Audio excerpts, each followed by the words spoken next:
So friends, आज हम अपने इस वीडियो में बात करेंगे न्यूरोमस्कुलर जंक्शन के बारे में।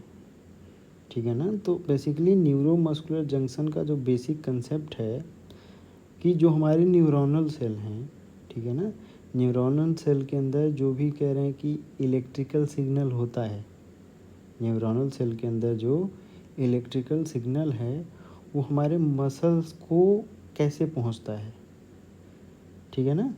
वो हमारा मतलब न्यूरॉन्स के अंदर जो इलेक्ट्रिकल सिग्नल है, उस इलेक्ट्रिकल सिग्नल को मसल कैसे परसीव करती है। ठीक है। तो इसी के बारे में हम यहाँ पे चर्चा करेंगे, जिसको हम बोल रहे हैं न्यूरोमस्कुलर जंक्शन। ठीक है ना, या न्यूरोमस्कुलर ट्रांसमिशन के नाम से भी कभी कभी इसको जाना जाता है। न्यूरो, ऐसे समझिए, न्यूरो मस्कुलर ट्रांसमिशन बोलिए। ठीक है ना। ये कह रहे हैं कि मान लीजिए ये नर्व एंडिंग है। ये क्या है? ये जो स्ट्रक्चर हमने बना रखा है यहाँ पे, ये पूरा ये नर्व एंडिंग है। ठीक है ना। और यहाँ पे हमने एक मसल का इतना पार्ट बनाया है। ये इतना पार्ट किसका है? ये मसल का है। बस इसी को हमें थोड़ा सा इसको बहुत आसान शब्दों में, ठीक है, जल्दी से हम कोशिश करेंगे इसको चीज़ें हम जितना भी हमारे करें एग्जामिनेशन पॉइंट ऑफ व्यू से इम्पोर्टेंट है वो सब बातें हम यहाँ पर डिस्कस कर लें। ठीक है ना। देखिए, तो बेसिकली कह रहे हैं यहाँ पे हमारे पास कुछ कह रहे हैं कि कुछ खाली पैकेट लाइक स्ट्रक्चर प्रेजेंट होते हैं। ये सब बेसिक बातें आपको पता होंगी। ठीक है ना, जिनको हम लोग सिनैप्टिक वेसिकल के नाम से जानते हैं। किस नाम से जानते हैं? Synaptic vesicle. इस सिनैप्टिक वेसिकल के अंदर बेसिकली क्या प्रेजेंट होते हैं? Neurotransmitters such as acetyl choline. ठीक है ना। तो जो एसिटाइल कोलिन है, देखिए एसिटाइल कोलिन जो है वो कह रहे हैं कि उसके अंदर दो पार्ट होते हैं। एक एसिटाइल पार्ट होता है, दूसरा कोलिन पार्ट होता है। बोलिए कितने पार्ट होते हैं? एक एसिटाइल पार्ट होता है, ये देखिए, और दूसरा कोलिन पार्ट होता है। तो जो एसिटाइल पार्ट है बेसिकली वो एसिटाइल कोएंजाइम में है। तो वो एसिटाइल कोएंजाइम में कहाँ सिंथेसाइज होता है? माइटोकॉन्ड्रिया में। कहाँ सिंथेसाइज होता है? माइटोकॉन्ड्रिया में। और ये जो कोलिन पार्ट है, वो कोलिन पार्ट जो हमारे एलिमेंट्री कैनाल के अंदर कह रहे हैं कि हमें डिफरेंट, ठीक है ना, डिफरेंट फूड मटेरियल से ये डाइजेस्ट होकर हमारे ब्लड स्ट्रीम में आएगा। और ब्लड स्ट्रीम से कह रहे हैं कि ये कहाँ पहुंच जाएगा? हमारे टिश्यू फ्लूइड में। टिश्यू फ्लूइड से ये पहुंच जाता है, ठीक है ना, नर्व एंडिंग के अंदर। ठीक है ना। तो बेसिकली कह रहे हैं कि ये एसिटाइल पार्ट हो गया और ये कौन सा पार्ट हो गया? Choline part. अब एसिटाइल कोएंजाइम ए को कोलिन से जोड़ना है। ठीक है ना। एसिटाइल कोएंजाइम ए को कोलिन से जोड़ना है। तो ये कह रहे हैं कि जोड़ने में दोनों को हेल्प कौन करता है? Acetyl choline transferase. ध्यान रखना है, कौन हेल्प करता है? Acetyl choline transferase. ये क्या है? क्या ये एक एंजाइम है। ये क्या है? एक एंजाइम है। ठीक है ना। तो बेसिकली कह रहे हैं यहाँ से हमारे पास एसिटाइल कोलिन तैयार हो गया। अब वो एसिटाइल कोलिन जो है वो सिनैप्टिक वेसिकल के अंदर पैक है। ठीक है। तो ये यहाँ तक की कहानी हमने क्लियर कर ली। अब ध्यान क्या रखना है कि ये जो भी कह रहे हैं कि जो भी इलेक्ट्रिकल सिग्नल हैं वो जब नर्व एंडिंग पे पहुँचते हैं तो क्या होता है वहाँ पे। ठीक है ना। तो ये कह रहे, देखो जैसे ये थोड़ा देर के लिए अगर समझने की कोशिश करें तो वो डीपोलराइजेशन के फॉर्म में पूरा इन्फॉर्मेशन कह रहे हैं चल रहा था। ठीक है ना। वो जैसे ही कह रहे हैं नर्व एंडिंग पे मामला पहुंचता है तो देखिए यहाँ पे कह रहे हैं कि ये डीपोलराइजेशन होगा। तो डीपोलराइजेशन में sodium voltage gated channel open होंगे। और वो सोडियम वोल्टेज गेटेड चैनल देखिए यहाँ से कह रहे हैं ये -70 millivolt, -70 resting membrane potential, वो कह रहे हैं कि थ्रेशोल्ड पोटेंशियल से आगे निकल गया, डीपोलराइजेशन होगा। ठीक है ना। तो इसी के आसपास में ये कुछ कह रहे हैं कैल्शियम के चैनल हैं जिनको नाम दिया गया है यहाँ पे डीपोलराइजिंग सेंसिटिव कैल्शियम चैनल, यानी कैल्शियम के ये वो चैनल हैं, ठीक है ना, जो ये कैल्शियम के वे चैनल है जो डीपोलराइजेशन को सेंस कर सकते हैं। तो यहाँ से कह रहे हैं ये जो डीपोलराइजेशन हुआ, उन्होंने किसको कह रहे हैं कि किसको एक्टिवेट कर दिया, किसको ओपन कर दिया, डीपोलराइजिंग सेंसिटिव कैल्शियम चैनल। यहाँ से डीपोलराइजिंग कैल्शियम सेंसिटिव चैनल जब ओपन होंगे तो बाहर से देखिए, बाहर से ईसीएफ से कैल्शियम ढेर सारा, ठीक है ना, कैल्शियम ढेर सारा यहाँ पे कह रहे हैं कि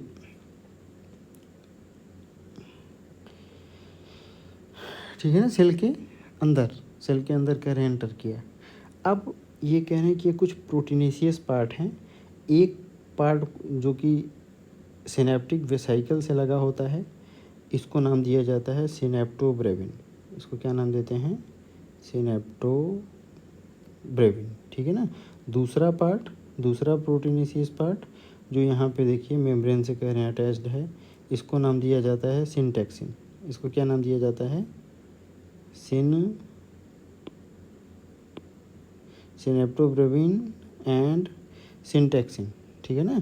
तो ये जो सिंटैक्सिन है बेसिकली कह रहे हैं कि ये सिंटैक्सिन देखिए यहाँ पे मेम्ब्रेन के एंड में कह रहे हैं अटैच्ड है, ठीक है ना। तो ये सिनेप्टोब्रेविन और सिंटैक्सिन है क्या, पूछा जाएगा आपसे, तो क्या ध्यान में रखना है, ये सिनेप्टोब्रेविन और सिंटैक्सिन दोनों प्रोटीन्स हैं। ये दोनों क्या हैं, प्रोटीन है, ठीक है ना। अब देखिए यहाँ से कह रहे हैं, यहाँ से ये देखिए ये कैल्शियम एंटर किया, अब वो कैल्शियम आके सिंटैक्सिन पे बाइंड करता है। कहाँ बाइंड करता है, सिंटैक्सिन पे। अब देखिए अगर आप देख पा रहे हैं तो यहाँ पे कह रहे हैं कि यहाँ पे ये कौन बाइंड किया, कैल्शियम बाइंड किया।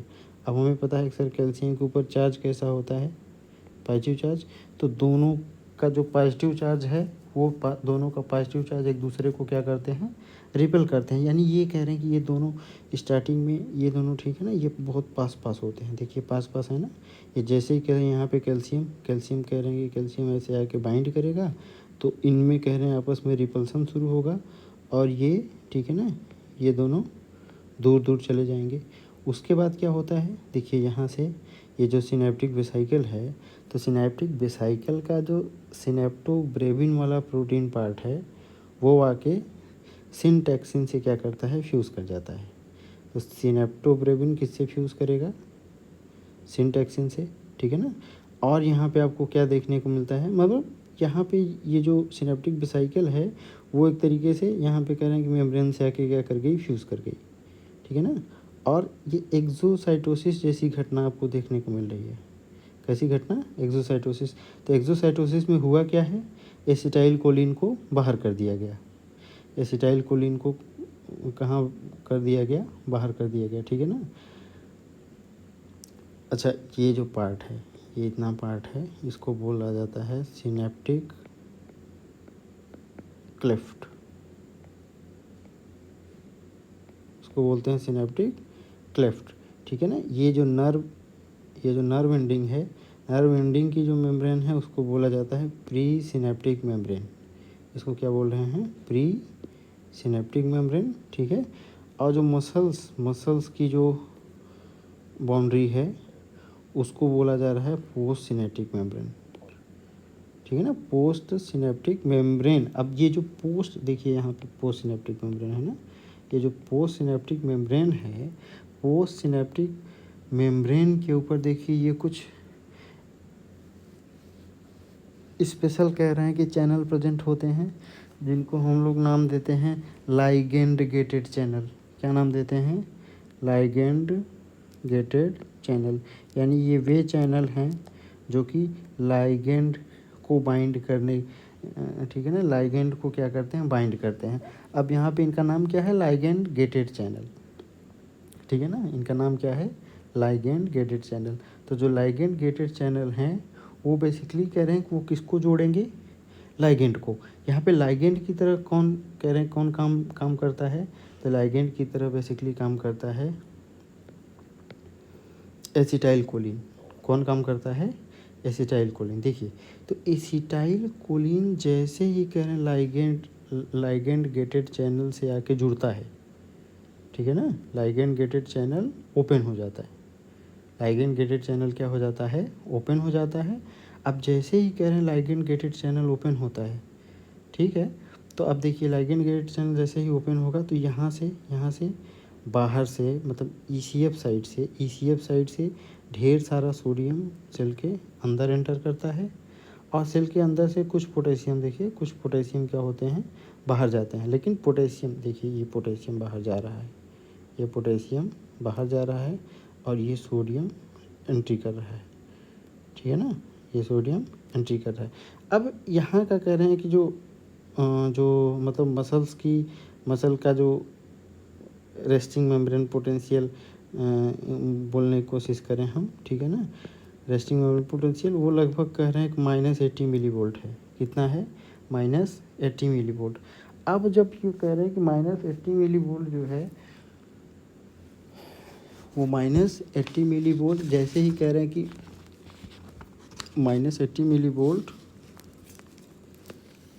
जैसे ही कह रहे हैं कि यहाँ पे एंटर करना शुरू करता है, -80 मिली वोल्ट, ठीक है ना, तो यहाँ से जब कह रहे हैं ढेर सारा सोडियम की एंट्री होती है, ठीक है, तो ये -80 मिली वोल्ट किसकी तरफ शिफ्ट होना शुरू होता है, मतलब ढेर सारा, यार यहाँ पे समझिए ना, ढेर सारा कह रहे हैं सोडियम आता जाएगा, सोडियम आता जाएगा, सोडियम आता जाएगा, तो सोडियम आता जाएगा तो ये कह रहे हैं ये -80 से वैल्यू ये -70, -70 से -60, -60 से -50 एंड सो ऑन, ये कहाँ पहुँच गई, -50 से -40 से होते हुए कहाँ पहुँच गए, 0 मिली वोल्ट को, ठीक है ना। इस पोटेंशियल को बोला जाता है एंड प्लेट पोटेंशियल। क्या नाम देते हैं इसको, एंड प्लेट पोटेंशियल, ठीक है ना।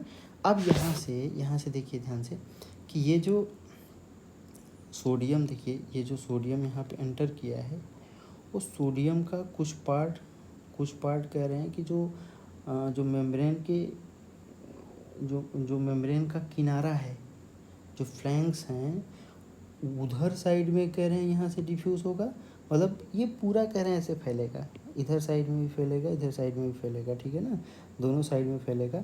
तो दोनों साइड में थोड़ा सा कलर बदल लेते हैं और क्लियर कट हो जाएगा। ये देखिए इधर भी कह रहे हैं कि इधर भी सोडियम, ठीक है ना, और यहाँ सोडियम पहुँचा, तो जैसे ही कह रहे हैं कि सोडियम, देखिए सोडियम, ठीक है ना, डिफ्यूज़ करके वो एंड पॉइंट पे या फ्लैंजेस की तरफ कह रहे हैं जैसे ही बढ़ता है, वो वहाँ के रेस्टिंग मेम्ब्रेन पोटेंशियल को कहाँ पहुँचा देता है, थ्रेशोल्ड पोटेंशियल पे। बोलिए, तो अब ये कह रहे हैं कि रेस्टिंग मेम्ब्रेन पोटेंशियल जैसे थ्रेशोल्ड को अचीव करेगा, वैसे ही यहाँ से कह रहे हैं सोडियम वोल्टेज गेटेड चैनल यहाँ से ये ऑपरेट होना शुरू हो जाएंगे। और जब ये मतलब सोडियम जो चैनल है, वोल्टेज गेटेड चैनल हैं, वो ओपन होंगे तो सोडियम का क्या होगा, इनफ्लक्स शुरू होगा, यानी ढेर सारा सोडियम अंदर आएगा। तो सोडियम के अंदर आने से डीपोलराइजेशन, बोलिए सोडियम के अंदर आने से डीपोलराइजेशन, फिर पोटेशियम कुछ बाहर जाएगा तो उसकी वजह से क्या होगा, रिपोलराइजेशन होगा। अब डीपोलराइजेशन के टाइम पे फिर से समझिए, डीपोलराइजेशन के टाइम पे कह रहे हैं कि जो सोडियम एंटर हुआ, ठीक है ना, एंटर हुआ, वो अपने आसपास का जो रेस्टिंग मेम्ब्रेन पोटेंशियल वाला इलाका होगा, अपने आसपास में जो रेस्टिंग मेम्ब्रेन पोटेंशियल वाला इलाका होगा, उसको किस में कन्वर्ट करेगा, थ्रेशोल्ड पोटेंशियल में। फिर यहाँ से कह रहे हैं सोडियम वोल्टेज गेटेड चैनल यहाँ वाले ओपन हो जाएंगे। तो कहने का ये मतलब है कि ये जो इन्फॉर्मेशन कह रहे हैं कि इन्फॉर्मेशन, ठीक है ना, मतलब यहाँ पे एसिटाइल कोलिन के अटैचमेंट से क्या हुआ, ध्यान से देखिए ना, एसिटाइल कोलिन अटैच हुआ, एसिटाइल कोलिन अटैच होने से जो लाइगेंड गेटेड चैनल थे वो खुल गए। लाइगेंड गेटेड चैनल खुलने की वजह से, ठीक है ना, सोडियम की एंट्री हुई। सोडियम की एंट्री ने क्या किया, वो पूरा कह रहे हैं वो पूरे मेम्ब्रेन के अंदर, ठीक है ना, पूरा चारी तरफ, ये देखिए ये यहाँ पे कह रहे हैं डीपोलराइजेशन, रीपोलराइजेशन, यहाँ पे डीपोलराइजेशन, रीपोलराइजेशन, वो यहाँ पे डीपोलराइजेशन, रीपोलराइजेशन, वो यहाँ पे डीपोलराइजेशन, रीपोलराइजेशन। वो मतलब पूरे मेम्ब्रेन पे डीपोलराइजेशन, रीपोलराइजेशन वो फैल गया। ठीक है ना। आप देखने की कोशिश करिए कि वो जो, ठीक है ना, जो मैसेज था वो कह रहे हैं नर्व एंडिंग के ऊपर था, नर्व एंडिंग के ऊपर था। तो मैसेज कह रहे हैं पहुंच कहाँ गया, पहुंच कहाँ गया, मसल्स के लेवल पे पहुंच गया। ठीक है ना। अब इसके आगे का जो मसल कंट्रैक्शन की बात है, मसल कंट्रैक्शन की बात है, वो वहाँ पे आपको वो दूसरा सेगमेंट में आपको ध्यान देना पड़ेगा। ठीक है ना। वो हम किसी दिन उसके बारे में भी बात करेंगे कि वो अब वहाँ पे एक्टिन मायोसिन, ठीक है ना, ट्रोपोनिन, ट्रोपोमायोसिन, वो सब अलग से। ठीक है ना। तो यहाँ का जो हमारा पर्पस है न्यूरोमस्कुलर जंक्शन, न्यूरोमस्कुलर जंक्शन का मतलब है जो न्यूरॉन के पास कह रहे हैं जो मैसेज है, उस मैसेज को कैसे कह रहे हैं मसल को दिया जाए। ठीक है ना। या हम ऐसे बोलें जो इलेक्ट्रिकल सिग्नल न्यूरॉन के पास हैं, वो इलेक्ट्रिकल सिग्नल कैसे कह रहे हैं कि हमारा जो मसल्स हैं, ठीक है ना, मसल को कैसे दिया जाए। बस इतना जो फिनोमिना है ये कह रहे हैं कि ये कवर होता है न्यूरोमस्कुलर जंक्शन के अंदर। ठीक है ना। अब इसमें कभी कभी ये देखिए एक बीमारी होती है जिसको हम लोग मिस्थीनिया ग्रेविस के नाम से जानते हैं। तो मिस्थीनिया ग्रेविस के बारे में आपसे कभी कभी पूछा जा सकता है। तो मिस्थीनिया ग्रेविस में होता क्या है ना, देखिए यहाँ पे जैसे हमारे पास अभी हमने बात किया आपसे, ये लाइगेंड गेटेड चैनल था, बोलिए लाइगेंड गेटेड चैनल, और लाइगेंड गेटेड चैनल के ऊपर, ठीक है ना, acetyl choline binding site present था, बोलिए acetyl choline binding site present था। यहाँ से कह रहे हैं बेसिकली एसिटाइल कोलिन बाइंड करता था इन जनरल। लेकिन मिस्थीनिया ग्रेविस के केस में क्या होता है, हमारा जो इम्यून हेडक्वार्टर है, हमारा इम्यून हेड क्वार्टर, वो कह रहे हैं वो कुछ एंटीबॉडी बनाता है, वो कुछ एंटीबॉडी बनाता है किसके अगेंस्ट, एंटीबॉडी बनाता है किसके अगेंस्ट, तो ये एंटीबॉडी बनाता है, ठीक है ना। यही कह रहे हैं कि वो साइड जहाँ से कह रहे हैं कि वो साइड जहाँ से एसिटाइल कोलिन बाइंड करता, वो साइड जहाँ से एसिटाइल कोलिन बाइंड करता। तो ये अगर यहाँ से कह रहे हैं, अगर एंटीबॉडी कह रहे हैं यहाँ पे आके अटैच हो जाएंगे, तो एसिटाइल कोलिन बाइंड करेगा, नहीं बाइंड करेगा। एसिटाइल कोलिन नहीं बाइंड करेगा तो जो लाइगेंड गेटेड चैनल ऑपरेट हो रहा था वो ऑपरेट होगा, नहीं होगा। तो सोडियम का इन्फ्लक्स होगा, नहीं होगा, बोलिए सोडियम का इन्फ्लक्स नहीं होगा। एंड प्लेट पे जो पोटेंशियल का जनरेशन हो रहा था वो होगा, नहीं होगा।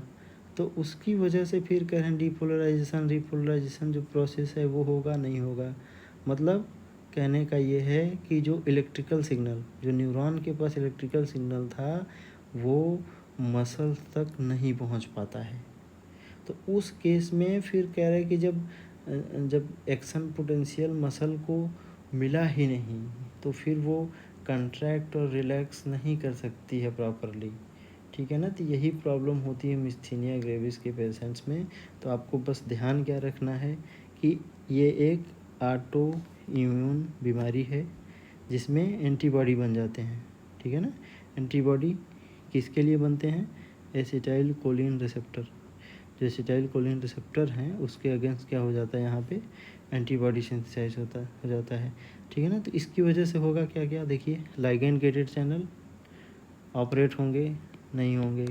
तो उसकी वजह से सोडियम का इन्फ्लक्स होगा, नहीं होगा। एंड प्लेट पोटेंशियल बनेगा, नहीं बनेगा। रिपोलराइजेशन होगा, नहीं होगा। ठीक है ना। रिपोलराइजेशन नहीं होने से मतलब कहने का ये है कि यहाँ से कह रहे हैं जो सिग्नल आया, यहाँ से जो इलेक्ट्रिकल सिग्नल आया वो इलेक्ट्रिकल सिग्नल क्या हमारे मसल को मिला, हमारे मसल सेल को मिला, नहीं मिला। तो मसल को जब एक्शन पोटेंशियल मिला ही नहीं, ठीक है ना, तो ये कह रहे हैं कि इसका कंट्रैक्शन होगा, इसका कंट्रैक्शन नहीं होगा, ध्यान रखना है, ठीक है ना। अब इसको हम थोड़ा सा न्यूरोमस्कुलर जंक्शन को अगर हम इसकी ब्रीफिंग करने की कोशिश करें तो देखिए हुआ क्या है। हमारे पास कह रहे हैं कि एसिटाइल कोलिन जो है वो न्यूरो ट्रांसमीटर के रूप में है।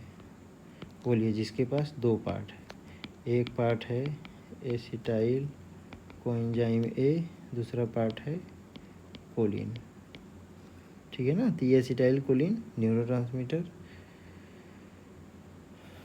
जो कि वेसाइकल के अंदर, सिनेप्टिक वेसाइकल के अंदर बंद था, ऐसा था, ठीक है ना। और देखिए हुआ क्या कि हमारा जो नर्व एंडिंग था, नर्व एंडिंग पे डीपोलराइजेशन हुआ। क्या हुआ? डीपोलराइजेशन हुआ। डीपोलराइजेशन में हुआ क्या है कि सर सोडियम, ढेर सारा सोडियम वोल्टेज गेटेड चैनल के थ्रू एंट्री हुई सोडियम की, ठीक है ना, जिसकी वजह से कह रहे हैं डीपोलराइजेशन हुआ। तो डीपोलराइजेशन होने से depolarisation sensitive, depolarisation sensitive calcium channel open हुए। बोलिए, जिसकी वजह से ढेर सारा कह रहे हैं कैल्शियम अंदर गया। कैल्शियम अंदर गया तो उसने सिनटैक्सिन को बाइंड किया। किसको बाइंड किया? इसने सिनटैक्सिन को बाइंड किया। सिनटैक्सिन से जैसे ही कह रहे हैं कैल्शियम की बाइंडिंग होती है, वैसे ही कह रहे हैं कि वो सिनटैक्सिन तैयार हो जाता है किसको बाइंड करने के लिए? सिनेप्टोब्रेविन को। जैसे ही कह रहे हैं सिनटैक्सिन, मतलब सिनेप्टोब्रेविन सिनटैक्सिन से कह रहे हैं जैसे ही फ्यूज़ होता है, ठीक है ना, जैसे ही ये इसके साथ फ्यूज़ होता है वैसे ही यहाँ पे क्या देखने को मिलता है हमें? एक्सोसाइटोसिस। एक्सोसाइटोसिस में क्या होता है? एसिटाइल कोलिन अपने कह रहे हैं वेसाइकल से निकल के